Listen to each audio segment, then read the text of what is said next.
WillowOakPark.com, located 965 Blaylock Dairy Road. We're also brought to you by Our Pride Foods, makers of Our Pride Premium Pimento Cheese Spread and Dip, and Sandline Golf Cars, located in Oxford. Without further ado, please put your hands together and let's make some noise for the all-seeing, the all-knowing, the big kahuna himself, all the way from the North Carolina Cooperative Extension Service, Mr. Carl. I'm here and want my presence to be known, Cantaloupe. And a good morning, sir. Good morning. How about a Bronx cheer? Well, we could maybe work out one of those, too. We sure could. I hope that you're doing well, my friend. Pretty good, pretty good. Boy, it's chilly out there today. Yes, it got down quite cool last night. I think here at the radio station this morning, our low here at the station was about, by thermometers, somewhere about 37, 38 degrees.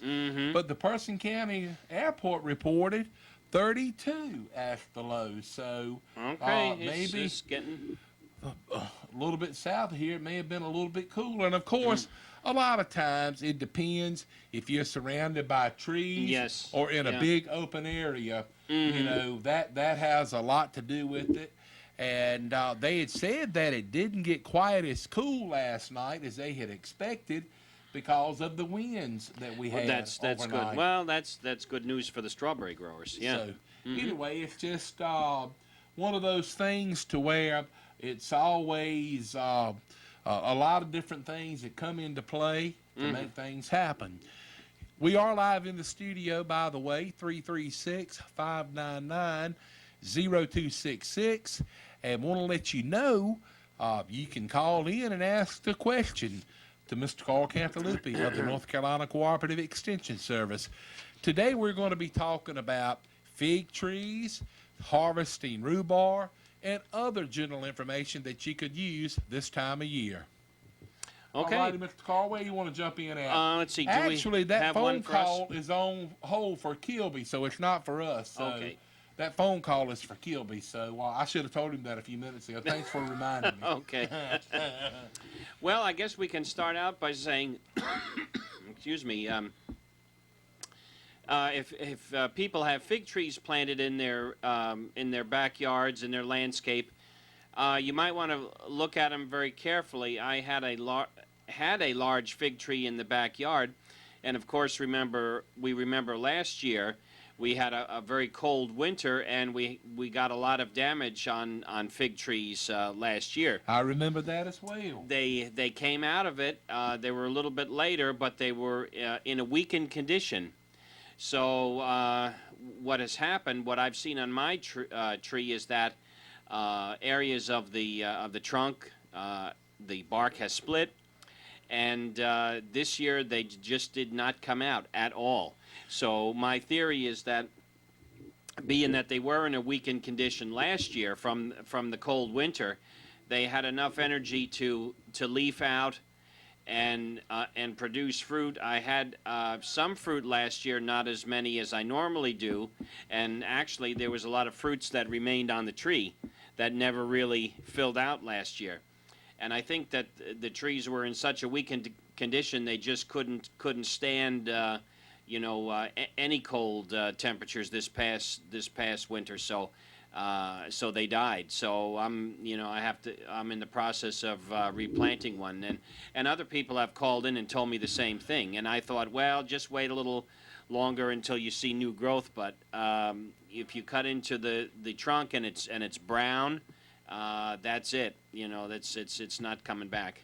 Well, Carl, you bring up excellent point, and a lot of times you may not realize things until someone mentions things to you. Yes. And it was just a couple of days ago in our backyard. We used to have a huge fig tree, and it came out, last year. But back when we got to doing some pruning of trees and all, I had one of the guys to go and kind of thin it out because it had almost gotten way too big, Mm-hmm. and it's right there at the drip of a lean-to shed. And I guess the reason that it had gotten as big as it did, with the water running off of the top of the building, Yeah. keeping it pretty much watered, Mm-hmm. and it was kind of planted like on a slope to where it would keep it watered, but it wouldn't drown because the water could kind of run off. Mm-hmm. But I happened to pass by it earlier this week, and I said, I said that fig tree doesn't look like it's doing much, and that very well could be the problem. And It so could be dead. you saw no new growth at all. Did not, but now, honestly, I rode by on the golf cart, and I glimpsed it, but I didn't stop to take a look. Mm-hmm. And my sister has some planted in her yard, but I will certainly take notice of those over the next few days to see. But Yeah. I know last year, our neighbor, Mr. Sneed Carey, he lost a couple of his fig trees, and some of the trees he had gotten to be pretty good size. And as a matter of fact, he sawed some of them up, and we burned it in the wood heater. So so they were, had Sure. some seniority on them for sure. But That's right. that's a great point. We are live in the studio today, 336-599-0266. Before we move on, I brought in a little bit of grass this morning, or weeds maybe, Mm-hmm. and anyway, it was had kind of a little laugh before the show this morning. Kilby was setting up for the show, and I gave him this little Ziploc plastic bag that has the sample of weed that I have in it. And I said, Kilby, I said, I brought us some weed to work. And he laughed. Oh yeah, what kind? And he looked at it, and he said, what is that? And I said, well, I said, I had someone to bring it by the house earlier this week and wanted me to see if I could identify it. So the way that I identified it was, I said, I'll take it and show it to Carl. So, Carl, if you would, tell us a little bit about this sample of grass or weeds Yeah, that I have. annual bluegrass, or the genus and species is Poa annua. Annual bluegrass, you'll see it in lawns right now, and of course it germinates in the fall and throughout the winter. So the best way to control that is by use of a pre-emergence herbicide, either put down in the fall or in the early spring, the same time you put down a granular pre-emergence herbicide to control crabgrass, and that will control annual bluegrass. Of course, now it's too late, so there's really nothing you can do to spray to control the bluegrass and not hurt your lawn grass. So, but just it eventually will die out, just like the other winter annuals, the henbit, the chickweed. But next fall, you can put down pre-emergence herbicide, or early in the spring. You can do the same, and that should control it. Well, I know several weeks ago we were talking, and you were advising that when putting down the pre-emergence, late winter, early spring, that is kind of like a fine balance dancing work that you have to do, because you have to put it out when the temperature is exactly right to kind of make everything work properly. Is that correct, Carl? Yeah, you want warm temperatures. Although with the granular material, the rain will take it, in the upper 1 to 2 inch of soil, and the ones that we have today really stick around for a long time. Temperature for pre-emergence herbicides are not as important as they are for post-emergence herbicides, the liquids that we put on to control the weeds that are already there in the lawn in the fall. The very small plants of henbit, chickweed, dandelion, they do need warm temperatures above 45 to work most effectively, so that the liquid can be moved down into the root system. Okay. So pretty much if you are if you have annual bluegrass in your lawn right now, the only thing that you can do pretty much is wait, You just let it die. and then this fall put down the pre-emergence. That's Okay. right. Well, Carl, I think last week I had asked a question about when spraying Roundup, how long does it need to be on before we get any rain or anything? Yeah. And you had said that it varies from chemical to chemical. It does. And I was talking with someone several days ago about it, and they said that they had actually been spraying Roundup, and a little shower, not a rain, but a little shower would come up, and they would still get good results out of it. So I guess it really depends. Theoretically, I mean, as long as if you spray it and it dries on the plant, it should be good. I think the company says, to ensure herbicide effectiveness, probably 3 hours. Okay. And actually, I guess we have all became used to saying Roundup, like, whenever we talk about a copy machine, we used to say, can you Xerox me a copy? It's just a name brand. As Roundup is a name brand. But the chemical is actually, is it glyphosate? Glyphosate. Glyphosate. Pronounce it one more time. Glyphosate. Glyphosate. Okay. Anyway, it's pretty interesting, about how sometimes, certain terms get stuck with certain things. Yeah. And add another reference to that, I know that a lot of people used to, instead of calling a refrigerator, a lot of people used to call them, I think, a Cavinator, which that was a name brand. Or Frigidaire was one that was used. That's right. A lot Put of, this in the Frigidaire. Right, Yeah. and I think that was trademark of GM. I think if I'm not mistaken. Wow. Yeah. So, but speaking of spraying herbicides and things, it's been several days this week that it's been pretty windy. And as Carl has said many, many times, that if it's windy, you do not need to be spraying herbicides because the wind can, pick these herbicide, particles or and make them drift. And make them drift. There you go. And so actually, if you're spraying here, you could actually also be harming, some of your neighboring landowners, vegetation and stuff like that. Also,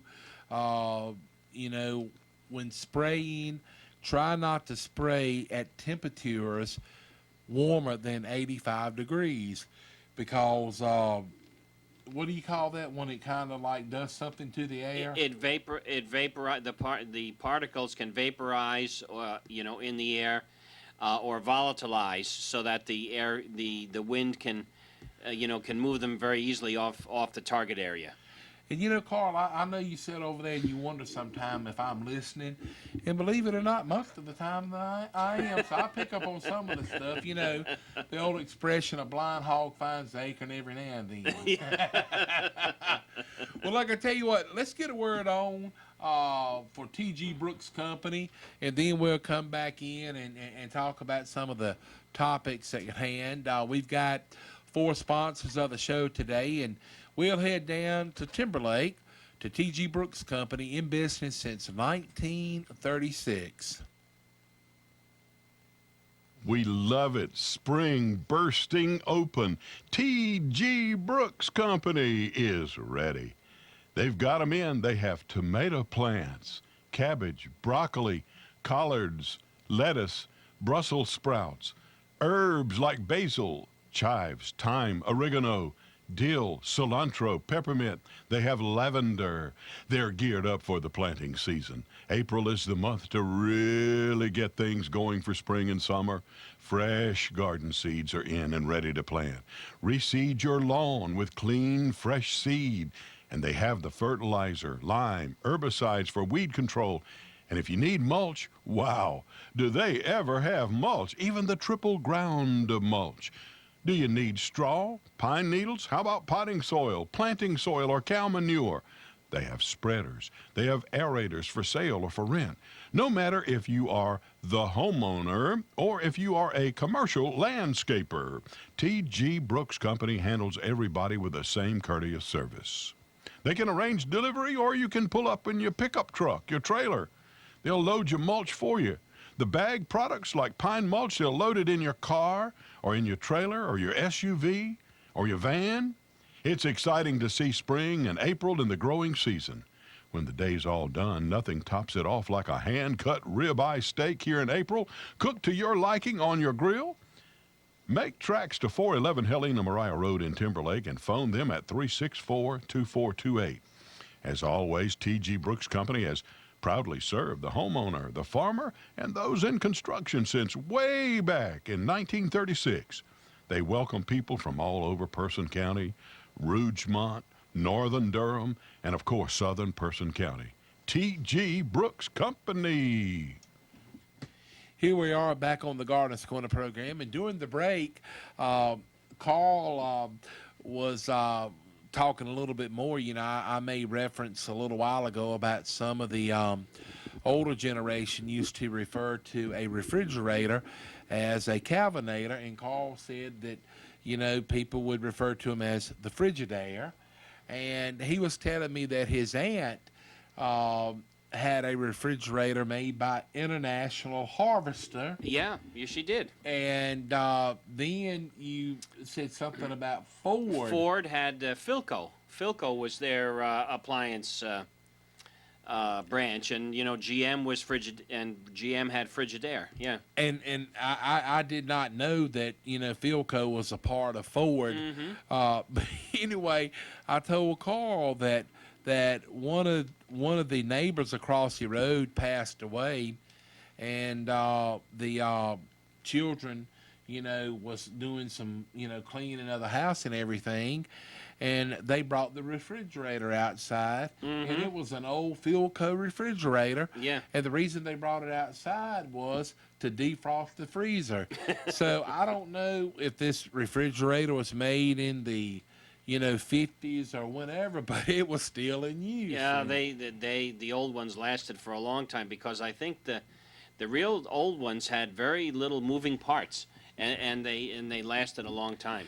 You know, not to get too far off of the Gardener's Corner program, but I know a lot of people have taken the old style refrigerators that are made out of, you know, metal, and they have turned them into like a smoker. Okay. You know, to where you can, you know, smoke, you know, brisket or anything, ribs or whatever you want to. So, but Yeah. But it's kind of interesting how you know, you look back and you think of how things came to be the way that they are. That's So. right. But Okay. we are live in the studio, 336-599-0266. Don't think we could answer any refrigerator questions for you, but we have a lot of other useful information. So, Carl, now we're going to talk about Rhubarb. Rhubarb, okay? Well, rhubarb is growing right now. In fact, I'm harvesting some in my rhubarb trial, trying to see what time of the year is best to start transplants. We'll get a little more into that later. But rhubarb is in the buckwheat family. It sits all by itself. The Polygonaceae Are you talking family. about buckwheat that was on the Little Rascals? well, it could be, but buckwheat is the field crop too. Okay. Okay. So the earliest records of use of rhubarb date back to about 2700 BC in China, where the root was used for medicinal purposes. The root of the Chinese type is still used in medicine. It contains a number of potent substances that will cause violent disturbances to the digestive system if eaten. And as most of us know, only the fleshy leaf stalks, the enormous leaf stalks or petioles, are edible. The leaf blades or the leaves definitely should not be eaten, because they contain oxalic acid that can cause serious illness or death if you eat them. So the leaf of the rhubarb is poisonous, and we harvest the fleshy stalks. It was cultivated in Italy about 1608. Then 30 years later, seeds were brought to plant in England. In the early 1700s, there were several references to the culture of the plant in Europe and England, and but not until 1778 was it definitely recorded as a food plant there. Rhubarb is a perennial. It is not adapted to hot climates and actually requires a good winter rest period imposed by a long cold period in order to thrive year after year. It grows best in the northern states and in southern Canada. Hot summer temperatures like we have down here weaken the plant and makes it more susceptible to root-rotting fungi. Now, if you go north up to Richmond, Virginia, it's fine. But down here, we're at the we're a little bit too far south to have it grow year after year and be dependable as a perennial. So some of the work that I'm doing now is I'm trying to grow it as an annual plant. So what I do is start seeds in May, and and then sow seeds in the greenhouse, grow them for 10 weeks, and then I bring them outside to transplant in the field in July and August. I let them grow, let them overwinter, and then I harvest the following year. So plants that I planted last year, I'm harvesting now, and I let them go up until June or so, and then the plant starts to decline, and then that's the end of the plant. And then we start over again in May with new 10-week-old seedling transplants. Okay, let me make sure that I'm processing this right. Mm-hmm. Rhubarb is an actual perennial plant. That's right. Usually you start them from crown divisions from the plant. And so when you plant them this year, they come back every year. Mm-hmm. But due to the climate and everything around here, Yeah. you are planting them as an annual to where you'll start seed, you plant them, and then you harvest them the following year, and then you start pretty much all over again. That's right. And it took me the longest time to remember because it is a little confusing, I think, when you say a perennial and then you say an annual. You would almost think that the annual is something that comes around every year, but it's not so. You have to plant the annual exactly every year, where the perennial comes back each year. Right. An annual is a plant that goes from seed to seed in 1 year. Say that again. An annual plant goes from seed to seed in 1 year. But anyway, here's what 10-week-old rhubarb transplants look like. You can see they're started in a plastic tray. And here's another shot of them. These are started in 50-cell trays, and they're in pyramid-shaped trays, kind of like almost kind of identical to tobacco transplant trays. But here's what the plant looks like when it's ready to harvest, and we can get good growth on that plant during that first year. And here's another shot of that in the first year. Go ahead. When you're ready to harvest, you harvest not by cutting, but you actually just give a slight tug on the leaf stalk, and it comes right off, as you see in this slide here. You just pull, and it comes right up. So you try to harvest kind of anywhere between an 8 to 12 inch long leaf stalk. Here's one that has the leaf stalk with the leaf. And then how you buy it in the grocery store, when you can find it in the grocery store, because it's scarce most of the time, because there's not a lot of states producing it. Michigan grows a lot of it in what they call hot houses. They grow them in the field, and then they dig up the crown, then put them in greenhouses, heat the greenhouses, and force the growth of the rhubarb from the crown. They harvest it, and then when they're through, they throw out the crown. It exhausts the crown, and that's the end of it. But when we do cut it, and when you do buy it in the grocery store, you'll see the leaf stalk with a little bit of the leaf remaining at the end. So you might say, well, why do that? Why don't you just, if you can't eat the whole leaf, why not just cut it off, cut the whole leaf off? Well, by leaving a little bit of the leaf stalk, it prevents drying out of that tip. And so here you see some that I harvested in my plot, averaging 10 to 12 inches in length. So more or less, what you're eating off of the rhubarb is more or less the stalk, so to speak. The stalk, right? You boil it, you cook it down, it makes kind of a syrupy pulp, and then you add things to it. You can add strawberry, you can add tapioca to it, and make a pudding, or you can use it as pie filling. And I always say you have to add a 5-pound bag of sugar. So it is bitter. It's very tart, not bitter, Tart, okay. but tart, sour. Okay. Yeah. Well, Carl, I guess that explains to why, I've heard people talk about a strawberry rhubarb pie. And so with the rhubarb, maybe getting ready to be harvested, and also with strawberries, getting ready to be harvested, kind of put the two things together. So That's right. Now, being that I start this from seed, it has a frequent. It's very frequently the plants will actually put up seed heads. So what you do is you just break those off as they grow. Otherwise, the plant puts all its energy into producing seed, and you really don't want that. So here it is after the seed head is cut off. Not many pests with rhubarb, but there is one insect called the rhubarb curculio, which lays its eggs in the stalks, and it causes brown spots, but usually that's minor. It doesn't really cause much damage. We do have Cercospora leaf spot, the same Cercospora that affects asparagus, that causes premature browning of the fern. But probably in years where we have a lot of rain, we see more of it, but it's not something as destructive as Cercospora is to asparagus. And this is kind of what you see when the plant starts to decline and starts to die in June or so. And then by that time, we're finished harvesting, and then we move on. But some other interesting tidbits about rhubarb. I just actually, my wife found this in some recipes that she had. It says here. Let's see.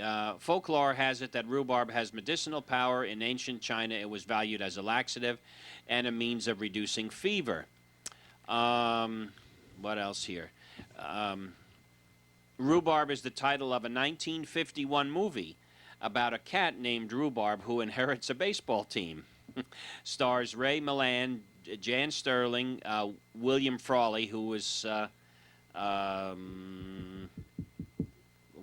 Mertz, the I Love Lucy show, Fred Mertz, and Leonard Nimoy, who later shot to fame as Star Trek's Spock, makes a cameo appearance in this film.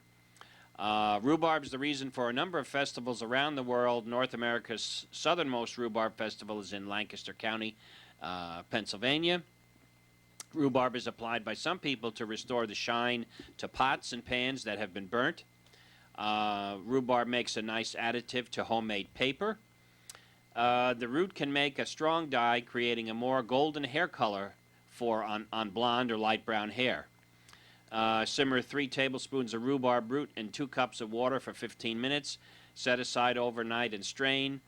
Test on a few strands of hair to see the effect, and pour through the hair for a rinse. Many different uses. Yeah, and the leaves can be used as an insecticide against leaf-eating insects. Boil a few pounds of rhubarb leaves in a few pints of water for 20 minutes. Cool. Strain out the liquid into a container. Dissolve some soap flakes in the liquid, and use it to spray against aphids. So, yeah. Wow. It does repel insects. Other than the rhubarb curculio, it's not bothered by insects much at all. So, a few tidbits of about rhubarb, and I think from the results that I'm seeing, it definitely can fit in down here as another specialty crop. And as an annual. As an annual, and actually, I have a person from Raleigh that's that knows about it, that is actually coming up to get some of the rhubarb from the trial. So people that know it know that it's scarce, and some preliminary data that I've found is that it can yield close to 3,000 pounds per acre. So again, there enters a crop kind of like asparagus. At $3 a pound, that's a pretty good income off of an acre. It sure is. If you can create the market for it, it Right. certainly would be. Speaking of the market, so to speak, the Person County Farmers Market will be open tomorrow morning here on Madison Boulevard in Roxborough and Person County. Open 8 until 12 on Saturdays. Wednesday afternoon, 3 to 6. And not sure what all they may have available there tomorrow, but stop by and see them. And have not heard if anybody has started setting up at the Roxborough Farmers Market on Depot Street. But again, the Person County Farmers Market, located right across Madison Boulevard from Cookout Restaurant, between Wells Fargo and American Hero Restaurant.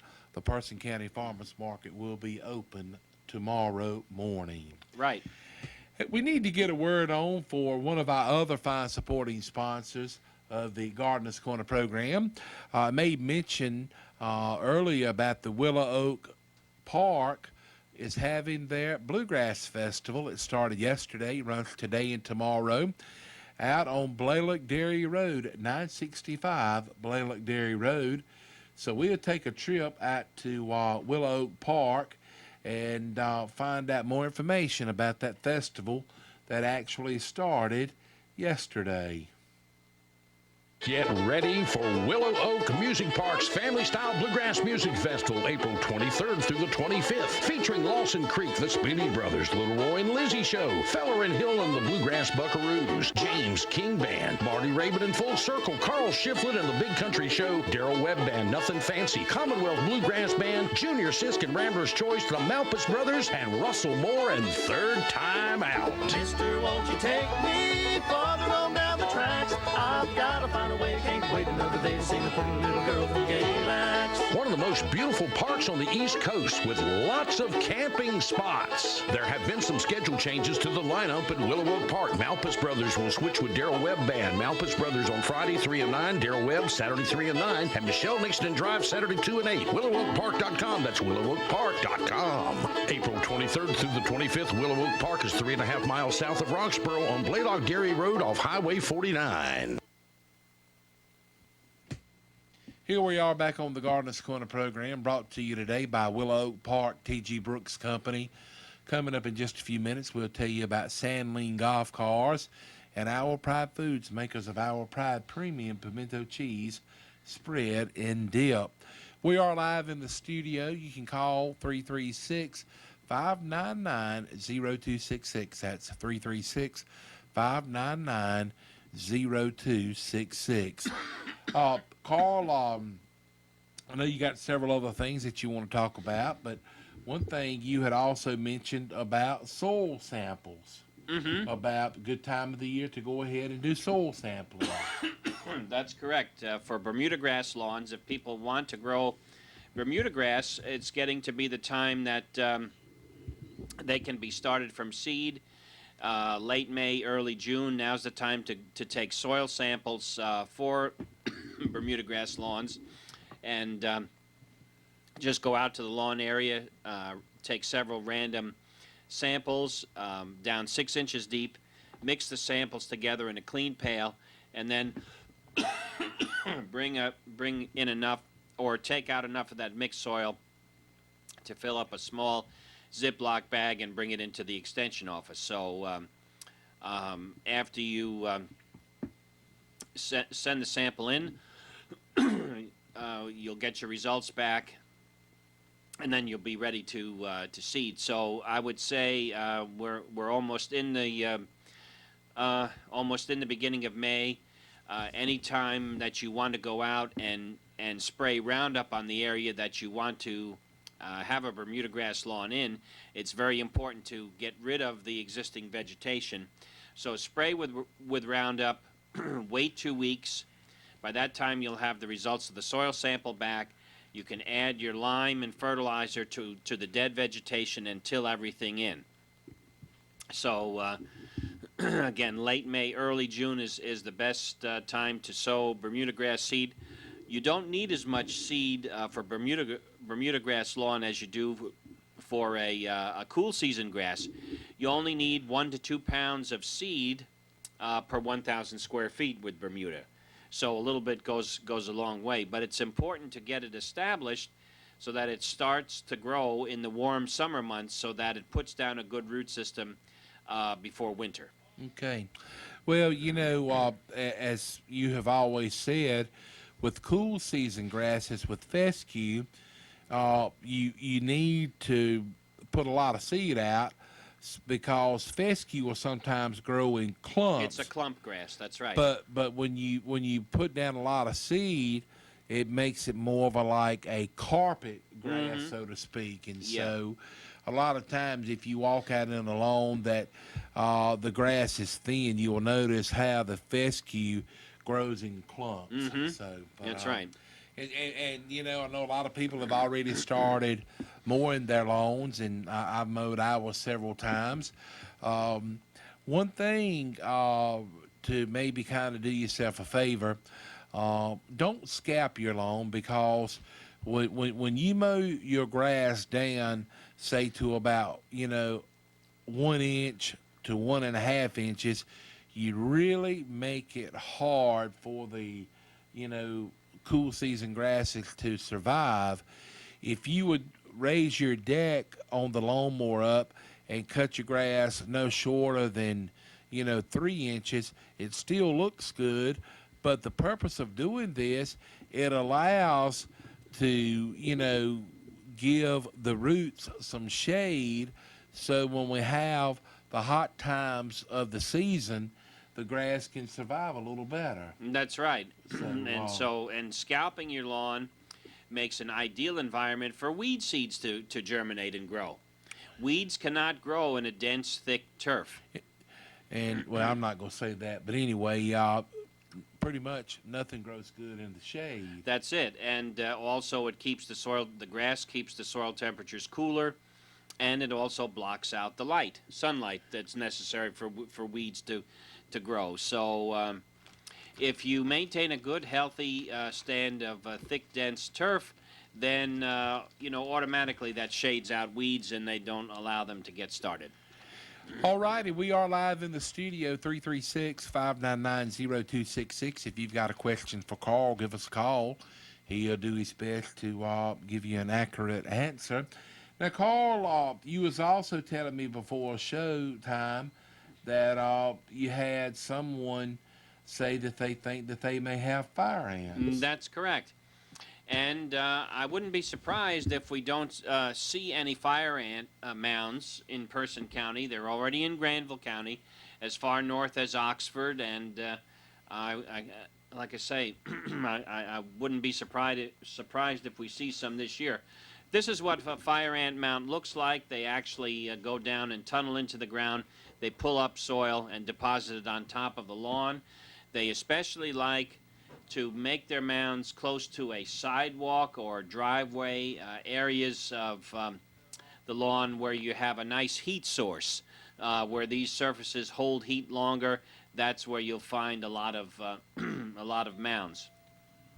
They form colonies in lawns, gardens, schoolyards, parks, roadsides, and golf courses. The nests generally occur in sunny open areas and are most common in disturbed and irrigated soil.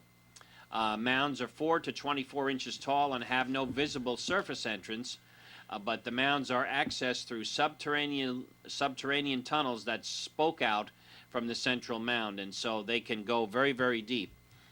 This gives you an idea of what the fire ant looks like. Of course, this is close up, and this is one that is gathering bait and then bringing it back to the nest. If you walk into fire ants, they'll quickly attack your arm, your leg, or your shoe, and it's not very pleasing. They do elicit a sting in the skin, and here's a shot of a person's arm from fire ant stings, it can be quite severe. So you want to avoid that at all costs. Fire ants can actually move on top of water, and here's a shot of a fire ant colony that's floating in water. And this shows the colony emerging from the flood water. So I'll go here, let's see. Colonies may have 100,000 to 500,000 ants. The queen can lay 1,500 to 5,000 eggs per day, never leaves the nest, and can live for many years. The worker ants take care of the queen, build a nest, defend the colony, and find food. So let me skip here. We actually have two different ways that we can control fire ants. One is by direct mound treatment, and that's by use of a powdered insecticide such as orthene, and you just sprinkle it on top of the mound. It's very important not to disturb the mound when you do that, otherwise the workers move the queen in a far area of the nest. So that's one method of control. Let's see, do we need to... Yeah, we need to take a break. We All sure right. do. Let's take a trip down to Oxford and stop in at Sandling Golf Cars. They just received a shipment of trailers, and they have added on to the existing stock of trailers that they have. They even have larger trailers. So if you're someone that needs a big equipment trailer, stop in and see them down at Sandling Golf Cars, and I'm sure they will have something to your liking. Here's more information from Sandling Golf Cars. Get geared up and be ready for spring and summer with a golf car from Sandling Golf Cars. They're your local club car and easy-go dealer. They have basic to fully customized units as well as gasoline and electric models of golf cars at Sandling Golf Cars, 613 Lewis Street in Oxford. See them for your XRTs. They have both the 950 and the 1550 models in stock. These rugged, doable, dependable machines, strong enough to handle anything around the farm, home, or lake. Sandling Golf Cars is open for business Monday through Friday, 8 a.m. until 5:30, Saturdays 9 until 1. The telephone number to Sandling Golf Cars is 919-693-4626, toll free 1-800-221-9267. Are you in need of parts or service for your golf car? Sandling Golf Cars can help out. They are also your local Trojan battery dealer. Do you need a utility trailer? They have open body utility trailers, enclosed trailers, stock trailers, dump trailers, tow dollies. Also enjoy the spring and summer grilling out with a Wilmington grill available from Sandling Golf Cars, 613 Lewis Street in Oxford, where financing is available. Stop in and see Al, Hilario Will this week at Sandling Golf Cars, 613 Lewis Street in Oxford. Call 919-693-4626, toll free 1-800-221-9267. Check them out on the web at sandlinggolfcars.com. Here we are back on the Gardeners Corner program. We do appreciate you all tuning in. Mr. Carl Cantalupi is here, the North Carolina Cooperative Extension Service. Carl, just kind of shooting from the hip. I know this time of the year, it's not a lot of classes or programs or things that's going on. But your Master Gardeners They're program. actively involved in a lot of projects. They're taking on the little garden area right next to the Person County Farmers Market. We've applied herbicides. They're going to be fertilizing and tilling and planting new plants in there. So they are going to really do a nice job in beautifying that spot. Oh, yes, and it'll add a lot of beauty to that. It sure will. Now, for folks that maybe are listening, would like to take part in your Master Gardeners course, that will start, is it September? September, right. Okay. And go for once a week for 12 weeks. And we stop right before Thanksgiving. So it's designed to give some classroom instruction and then ask the folks to give back some payback time in doing different activities in the community. Okay. All right, we're going to get a word on for Our Pride Foods, makers of Our Pride Premium Pimento Cheese Spread and Dip. Whether you have it as a snack or a meal, you can't go wrong with Our Pride Premium Pimento Cheese Spread and Dip. Our Pride Foods, makers of Our Pride Premium Pimento Cheese Spread and Dip, is made in Roxborough. Whether you're having a family gathering or would just like a snack for yourself, be sure to keep plenty of Our Pride Premium Pimento Cheese Spread and Dip on hand. Goodness grows in North Carolina. Our Pride Foods, makers of Our Pride Premium Pimento Cheese, is available at T.G. Brooks Company, Hurdle Mills Market and Butcher Shop, North Main IGA, Twins Meat Market, Just Save, and Food Line stores. Also, if you're in Uptown Roxborough and get the hankering for some Our Pride Premium Pimento Cheese, you can enjoy it at Cole's Pharmacy and Triss's Espresso. That's Our Pride Foods, makers of Our Pride Premium Pimento Cheese Spread and Dip. Try the jalapeno added for extra flavor. Goodness grows in North Carolina, and Our Pride Foods, makers of Our Pride Premium Pimento Cheese Spread and Dip, is located in Roxborough. Here we are back on the Gardener's Corner program, and you know, Carl, it seems that the time has left us very quickly today. It has.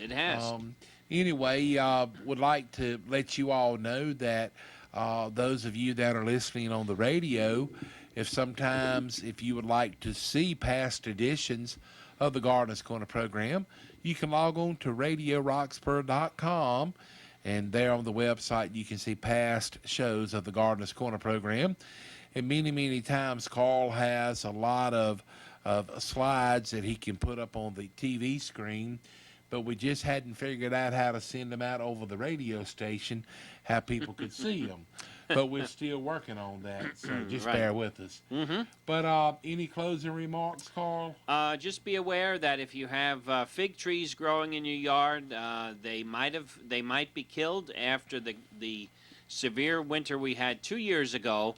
Even though your figs might have leafed out last year and grew and produced some crop, they obviously were in a weakened condition because you can see cracks in the branches and the bark, and they were very much weakened from the previous winter. So I think that was enough to kill them.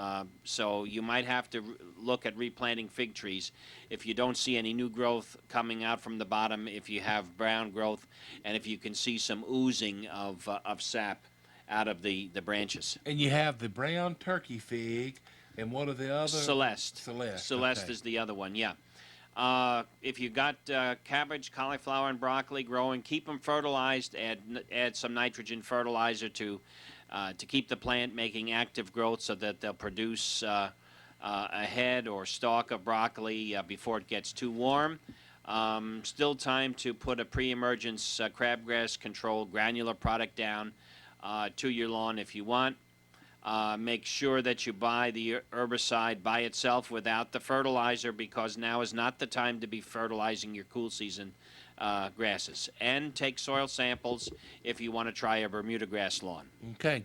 All righty. That's going to wrap it up for the Gardener's Corner program today, brought to you by T.G. Brooks Company, Willow Oak Park, Sandling Golf Cars, and Our Pride Foods. On behalf of Mr. Carl Cantalupi and myself, Rob Hall, thank y'all for tuning in, and hope you all have a wonderful and safe weekend.